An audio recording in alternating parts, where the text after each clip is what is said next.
বিরোধী দলনেতা শুভেন্দু অধিকারী অভিযোগ করেন, অভিযুক্ত সংস্থার ডিরেক্টরদের নামে একাধিক ভুয়ো কোম্পানি রয়েছে। তার প্রশ্ন, নিষেধাজ্ঞা জারি থাকা সত্ত্বেও কি করে সরকারি স্বাস্থ্য প্রতিষ্ঠানে ওষুধ সরবরাহের অনুমতি পেল এই সংস্থা?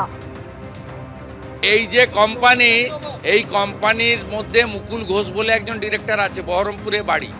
তার সঙ্গে সরাসরি কলকাতার, দক্ষিণ কলকাতার প্রভাবশালী পরিবার যারা এই রাজ্যটাকে চালায় তাদের সঙ্গে যোগ আছে।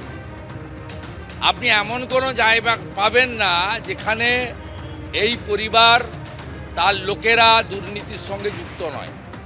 এটা গরিব মানুষের, কারণ উনার বাড়ির লোকেরা তো, স্বাস্থ্যমন্ত্রীর বাড়ির লোকেরা তো হসপিটালে যায় না, তারা আমেরিকা, দুবাইতে যায় চিকিৎসা করাতে।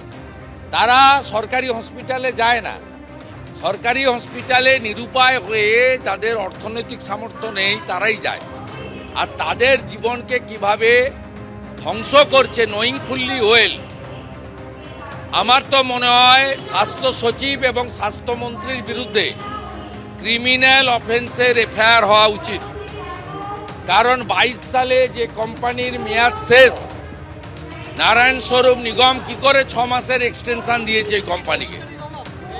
না, exchange of money, completely one point agenda. Their agenda is single agenda, to earn money, to collect money. Only thing is money. TMC means money, money, money. এই হচ্ছে পশ্চিমবঙ্গ ফার্মাসিউটিক্যালস, তার হচ্ছে ফ্যাক্টরি। এইখানে সেই স্যালাইন তৈরি হয়, এবং যে স্যালাইন হচ্ছে এখন দেশ জুড়ে বিতর্ক তৈরি করেছে। এবং মেদিনীপুরে একজন মারা গেছে, বেশ কয়েকজন হচ্ছে মৃত্যুর সঙ্গে পাঞ্জা লড়ছে এখনো। এবং এই যে ফার্মাসিউটিক্যালস, তার যে স্যালাইন, সে স্যালাইন নিয়ে বিতর্ক কিন্তু অনেক আগে থেকে উঠেছিল। 23 সালে কর্ণাটকের চিত্রকূট এবং বেলারে প্রায় 11,000 যে এই স্যালাইন, সে সাপ্লাই হয়েছিল। মৃত্যুর ঘটনা ঘটে, বেশ কয়েকজন আহত হয়, মানে গুরুতর অসুস্থ হয়ে পড়ে।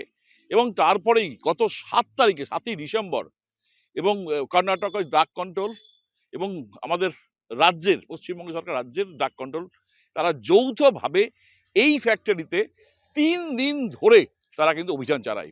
এবং তারপরেই এর প্রোডাকশন বন্ধ করার নির্দেশ দেওয়া হয়। গেট বন্ধ হয়েছে ঠিকই, আদৌ কি প্রোডাকশন বন্ধ হয়েছে?